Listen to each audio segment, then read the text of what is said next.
Outdoor Gear Essentials. He's on Instagram, so you can just give him a message and ask him all the questions about whatever gear he's selling. Okay, this is Sofirn sp40. So it's like a periscope head torch or an angled head torch. So we'll see what's inside. Right, so Jetson. We've got the torch itself. We've got a bit of sponge because we hate the planet. We've got some plastic bags as well.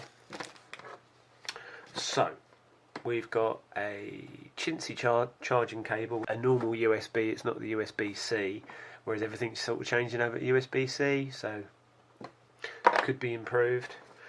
We've got distractions. This says 1200 lumens for an hour and 50 minutes and 5 lumens for 220 hours, so that's kind of useful. Now let's have a look at the features of the thing. Now when you first get it, it won't turn on and you'll panic and you'll try and charge it and it still won't work, because inside here there is a little safety disc.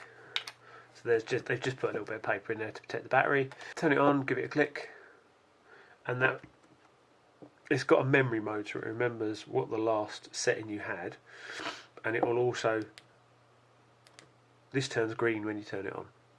Okay, it will go red when you've got about, I think it was 30 minutes of left. Anyway, so you hold it down and it will cycle through the 3 modes you've got.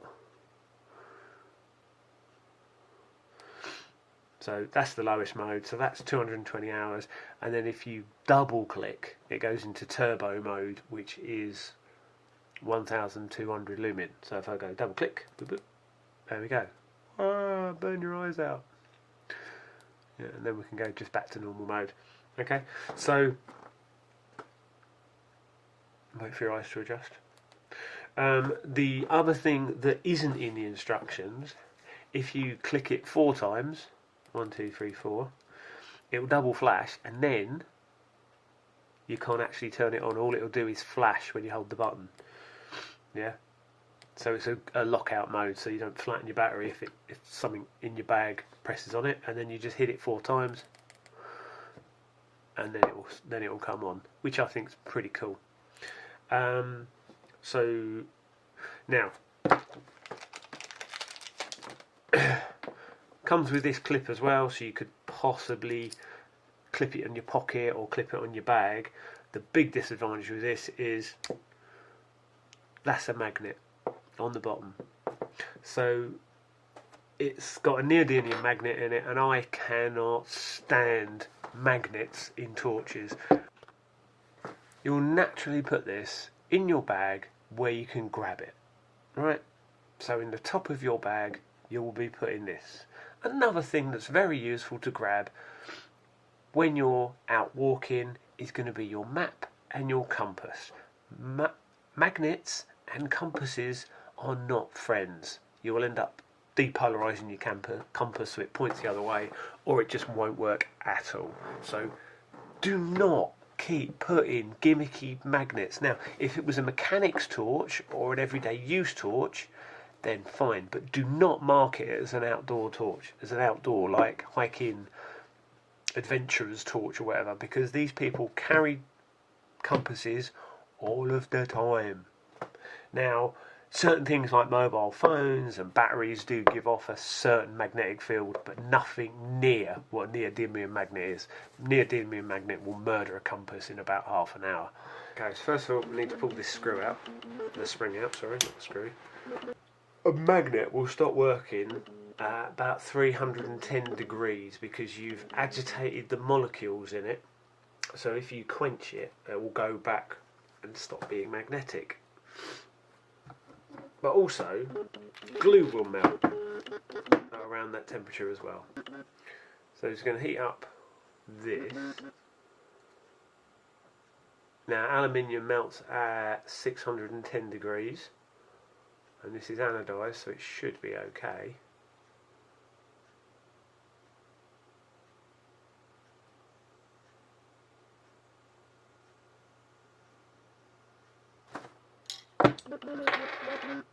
One little neodymium magnet, seriously worth doing because I have absolutely no use for a magnet. Quite nice, hold the heat. Yeah. Yeah, no damage. You've got some spare rubber seals. This headband is actually really nice and soft. It's adjustable, and it's got this really nice sort of silicone, so it's nice and soft. It's a bit of a pain in the bum. It's probably a bit easier if I took that off actually. It's a bit of a pain to thread this through. It takes a minute, but it ain't going to fall out. You know, that's never going to fall out of there. Now, a bit of an issue is it also comes with this casing. Now, this is for an 18350 battery, which would make the whole torch a lot shorter because that's half the size of the 18650 battery. Unfortunately, if you use that, obviously it makes it hot. It makes it smaller and lighter. The battery won't last as long, but it won't fit in the headlamp, so you'd only get one band on it, and then it wobbles about a bit, which is a real shame. What I'm going to do is buy one, charge it and put it in here and then cling film it, so in an emergency I've got power. If this goes down, I can just switch it out and it will get me out of stuck. I had the Alp Kit Quark torch, and that had a battery pack. You could take the battery pack out and then put AAA's in it, which I thought was a really, really good idea. Unfortunately, it's somewhere up the top of Scarfell Pike because I think it fell off my head when I was being sick. So there we go. Now the charging port at the back there, you've got a little silicone grommet that pops in. It takes a little minute to push that in, but at least you know that's in there securely, which is pretty decent. So the reflector's good. It'd be really nice if this had a little beam adjust, so you could go wide beam and spotlight. So for future versions or whatever, that'd be really handy. Just a beam focus now, because I had a similar problem when I was coming down Ben Nevis. My torch was glaring really, really badly. And the wider beam focus is better in mist. It didn't help on Nevis, and spotlight is good for seeing distance, so that would be a nice feature just to have that. But come on, for a 20 quid torch, I'm just being fussy. But you know, equally as good as any other torch. Anodised aluminium. It's going to be waterproof. What they say, IP7 is it? IPX7. You know, it's rainproof. Who cares? It's not going to let you down.